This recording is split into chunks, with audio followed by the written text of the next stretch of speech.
നിങ്ങൾക്കറിയാലോ, ഞാനന്ന് ഈ ഷൂ എറിഞ്ഞവർക്കെതിരായിട്ട് വധശ്രമത്തിന് കേസെടുത്തപ്പോ അന്ന് രാവിലെ പരിഹസിച്ചല്ലേ, കേരളത്തിന്റെ പോലീസിനെ ഇത്തിരി പരിഹാസ്യമാക്കരുത് പറഞ്ഞല്ലേ. കോടതിയിൽ നിന്ന് കിട്ടിയല്ലോ, അവർക്ക് ജാമ്യം കൊടുത്തല്ലോ. പക്ഷേ വനിതാ പത്രപ്രവർത്തകർക്കെതിരായിട്ട് കേസെടുത്തു. മാധ്യമങ്ങളെ ഭയപ്പെടുത്താൻ നോക്കുകയാണ്, എല്ലാവരെയും ഭയപ്പെടുത്താൻ നോക്കുകയാണ്, വിമർശിക്കുന്നവരെ ഭയപ്പെടുത്താൻ നോക്കുകയാണ്. അസഹിഷ്ണുതയാണ് മുഖ്യമന്ത്രിയുടെ മുഖമുദ്ര.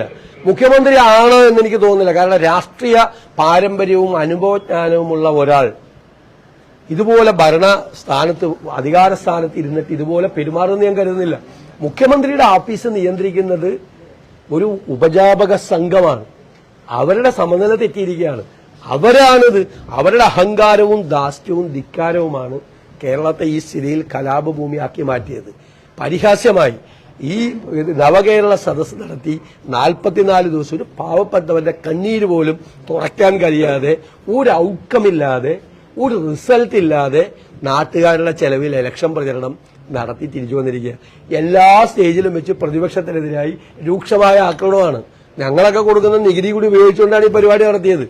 നാട്ടിലെ ഉദ്യോഗസ്ഥന്മാരെ കൊണ്ട് കള്ളപ്പിരിവ് നടത്തിയിട്ടാണ് ഈ പരിപാടി നടത്തിയത്. അല്ല, ഞങ്ങളെങ്ങനെയാണ് ഇവരുടെ കൂടെ പോകുന്നത്? ഈ കൂടെ പോയവർക്കൊക്കെ കിട്ടിയല്ലോ നന്നായിട്ട്. LDFന്റെ MLAക്കും MP ക്കും കിട്ടിയല്ലോ. ഞങ്ങളുടെ MLAമാരും MP മാരും എന്തിനാണ് പോയി ഇതിന്റെ അകത്ത് വഷളാവണത്? അവര് പ്രതിപക്ഷത്തിനെതിരായിട്ട് വിമർശനമാണ്. LDFന്റെ തെരഞ്ഞെടുപ്പ് ക്യാമ്പയിന് ഞങ്ങൾ പങ്കെടുക്കേണ്ട കാര്യമില്ല.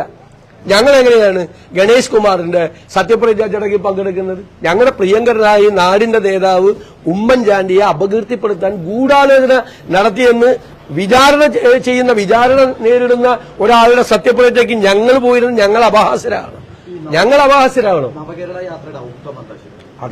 അതാണ് ഞങ്ങളുടെ ചോദ്യം.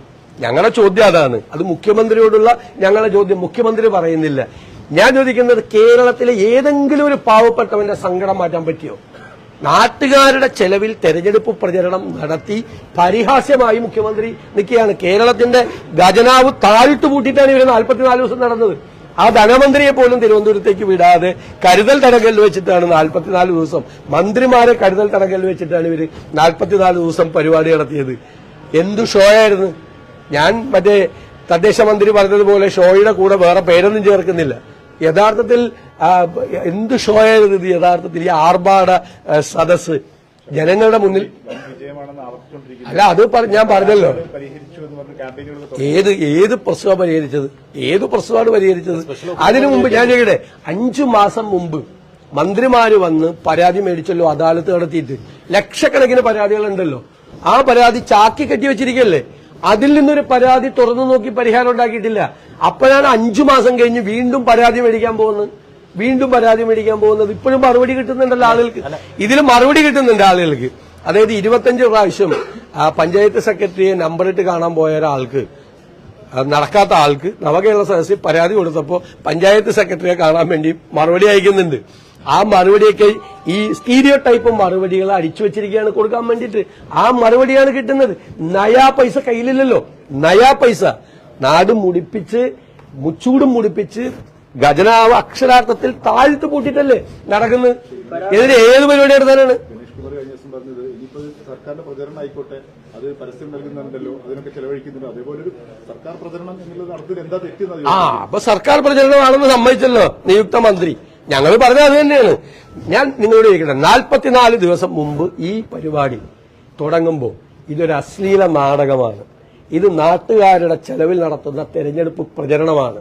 ഇത് കള്ളപ്പിരിവ് നടത്തി, വ്യാജപ്പിരിവ് നടത്തി, ഉദ്യോഗസ്ഥന്മാരെ കൊണ്ടും ഭരണം ദുരുപയോഗിച്ചുകൊണ്ടും നടത്തുന്ന തെരഞ്ഞെടുപ്പ് പ്രവർത്തനമാണ്.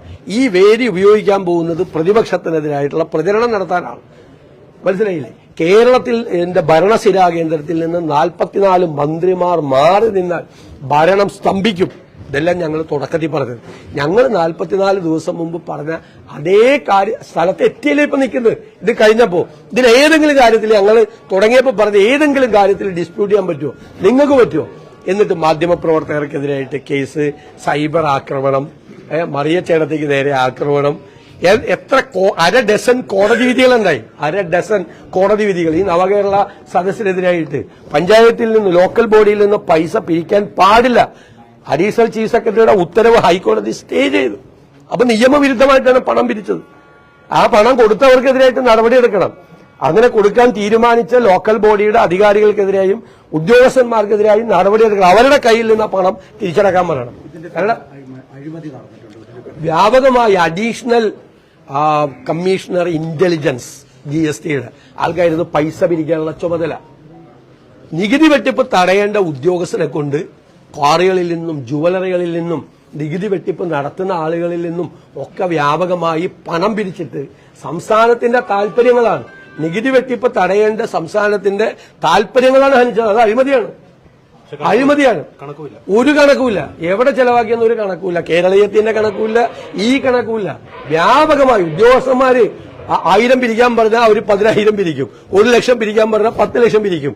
അങ്ങനെ ഉദ്യോഗസ്ഥന്മാർക്ക് അഴിഞ്ഞാടാൻ വേണ്ടിയിട്ടുള്ള സൗകര്യം കൂടി ചെയ്തു കൊടുത്ത് ലേബർ ഡിപ്പാർട്ട്മെന്റിലെ ഉദ്യോഗസ്ഥന്മാരെ പറഞ്ഞുവിട്ട് മുഖ്യമന്ത്രി പോകുന്ന വഴിയിലെ കടയിൽ ദീപാലങ്കാരം നടത്താൻ വരെ ഭീഷണിപ്പെടുത്തി. കടകളിൽ ചെന്നിട്ട് നിങ്ങളുടെ കടയുടെ മുമ്പിൽ ദീപാലങ്കാരം നടത്തണം.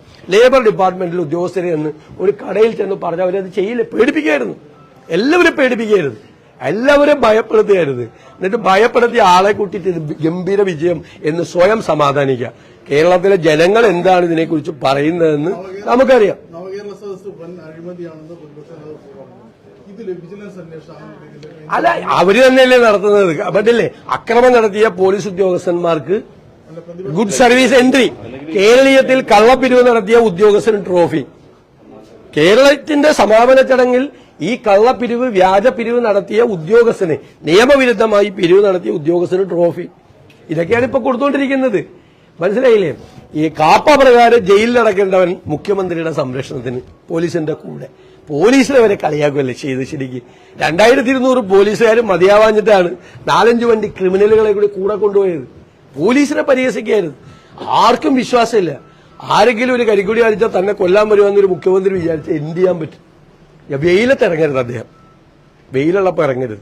കാരണം വെയിലുള്ളപ്പോൾ നിഴലുണ്ടാവും. നിഴലിനെ വരെ പേടിയാണ് കേരളത്തിലെ മുഖ്യമന്ത്രിക്ക്. വെയിലുള്ളപ്പോൾ അദ്ദേഹം ഇറങ്ങാതിരിക്കാൻ ശ്രദ്ധിക്കണം. നിഴലിനെ വരെ പേടിയാണ്. കേരളം കണ്ട ഏറ്റവും ഭീരുവായ മുഖ്യമന്ത്രിയാണ്. നിഴലിനെ വരെ പേടിയാണ്. വെയിലത്ത് ഇറങ്ങരുത്. അപ്പൊ തിരിഞ്ഞു നോക്കിക്കൊണ്ടിരിക്കും പുറകെ ആരണ്ട ആക്രമിക്കാൻ പറ്റുന്നത് സ്വന്തം നിഴല് കണ്ടിട്ട്.